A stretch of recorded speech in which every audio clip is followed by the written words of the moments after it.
Hola, ¿qué tal? Mi nombre es Alejandra Silva y estas son las enseñanzas de Jesús en Tíbet. Capítulo 84. El cuerpo depende de la mente. Jesús dijo: ellos pueden matar tu cuerpo, pero no tu alma. Así morimos. Ni una sola persona puede venir con nosotros, ni podemos llevarnos un solo peso ni ninguna de las posesiones que hemos dedicado toda nuestra vida a su adquisición. Todas se pierden, dejan de tener sentido. ¿Acaso algo sigue? Otro logro reciente del diablo, sofisticada visión de que dejamos de existir cuando nuestro cuerpo se detiene. Algo así como el argumento de que el conductor debe estar muerto, porque podemos ver que su coche no funciona.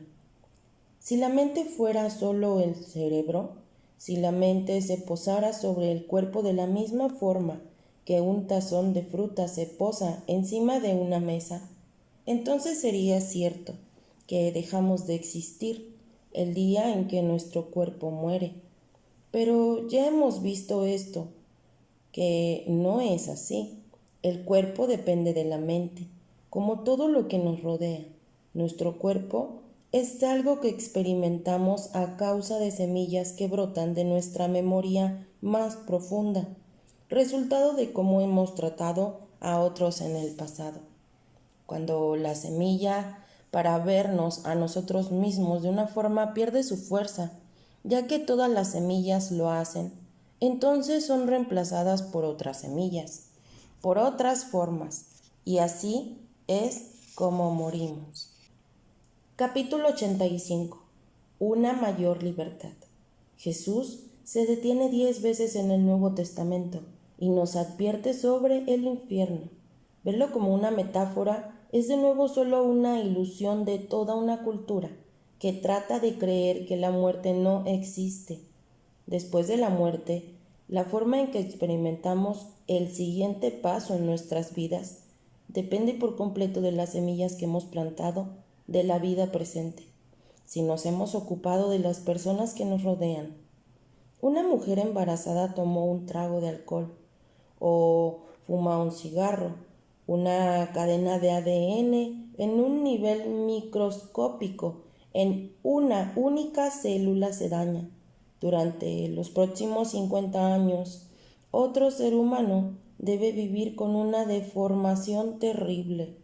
Es ingenuo pensar que las consecuencias de una sola semilla en una mente retorcida crecerían menos después de cruzar el umbral de la muerte. Así que no solo buscamos liberarnos de la muerte. Capítulo 86. Un penoso recordatorio de nosotros mismos. Jesús dijo: les digo la verdad, en verdad os digo, son jóvenes, se visten solos y van a donde quieren, pero pronto serán viejos, extenderán sus manos débilmente para que otros los vistan y los llevarán a donde no quieren ir. Lo que buscamos es liberarnos de morir y lo que viene después de la muerte. También buscamos liberarnos del proceso de envejecimiento. No viene de un día a otro y no lo notamos. Solo aquellos que nos ven de vez en cuando lo notan. Las arrugas poco a poco se extienden por todo el rostro. Se hunde la piel, los muslos se debilitan, se cae el cabello y los ojos y los oídos y el intelecto lamentablemente se van apagando. El descenso es gradual hasta convertirte en una criatura encorvada y débil, lo cual el resto del mundo prefiere no ver, pues les recuerda su propia condición. Yo también voy a acabar así. Capítulo 87. Las cosas se demoran. El apóstol Santiago. Estas cosas son como una nube que se forma por unos minutos y luego se desvanece. Para comprender el envejecimiento y la muerte, tenemos que entender la muerte natural en todas las cosas. El fin de una cosa está implícito en ella por el hecho de tener un principio. Distintas fuerzas se unen para crear una cosa y la creación misma tiene su final anunciado desde su inicio. Por ellas mismas, por su propia naturaleza, todas las cosas se deshacen. incluso si no hay nada que acelere el proceso. Nuestro cuerpo y nuestra vida no son diferentes. Una vez más, se están produciendo por la forma en cómo nos comportamos con los demás. Cada acto de bondad hacia los demás nos da más vida. Sin una preocupación constante, intencional y masiva por los demás, lo que aún queda de vida tenderá a desaparecer. Capítulo 88. Unas palabras sobre la ciencia. Tienes 10 años. 2 de tus amigos van en un trayecto en un coche. El coche choca con otro automóvil. Uno de tus amigos muere y el otro sale ileso sin un rasguño. Le preguntas a tu madre y le preguntas a la ciencia la razón de la muerte de tu amigo y la razón por la cual tu otro amigo sigue vivo. Es debido a que su cabeza atravesó el parabrisas y el parabrisas era más duro que su cabeza.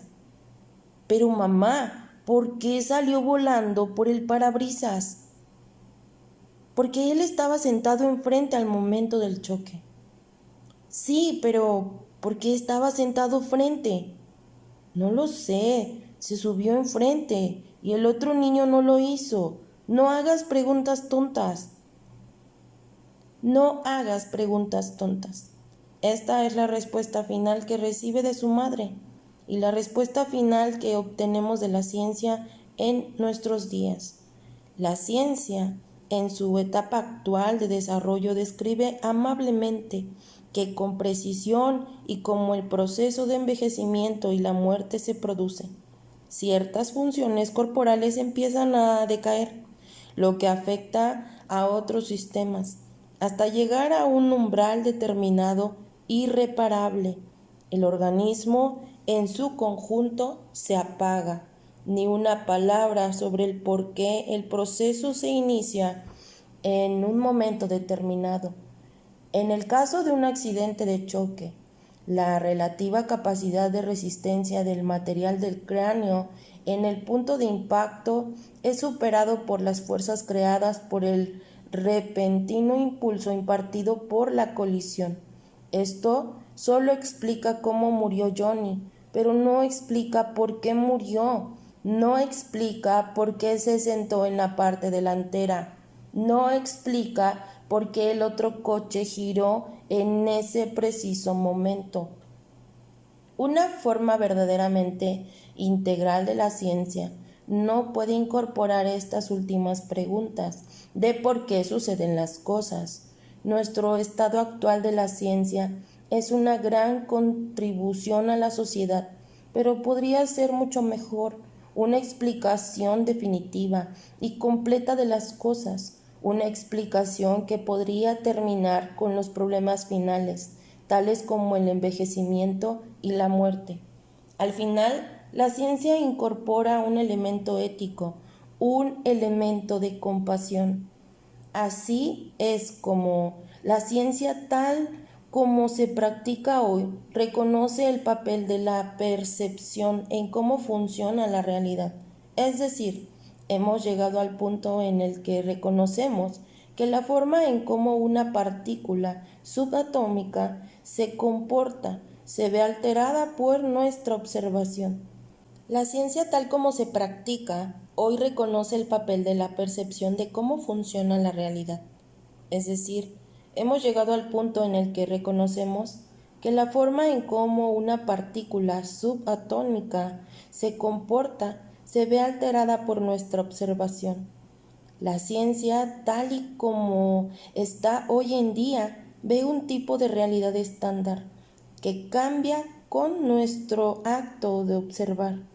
Esta idea se acerca a la comprensión de la memoria más profunda, que sobrevive en nuestros principios cristianos orientales. La convierte en una posibilidad integrante. Y si realmente es cierto que no solo altera nuestra percepción del mundo, sino que también forma su propio contenido, y si el contenido de nuestras percepciones estuviera determinado por lo bien que hemos cuidado de otros en el pasado, puedes ver, puedes sentir un gran avance de la ciencia. una ciencia que explora, confirma y luego estandariza a través de ese método científico glorioso. ¿Cuáles son los actos precisos de bondad necesarios para plantar semillas en la memoria más profunda, para sustentar la percepción de la vida eterna?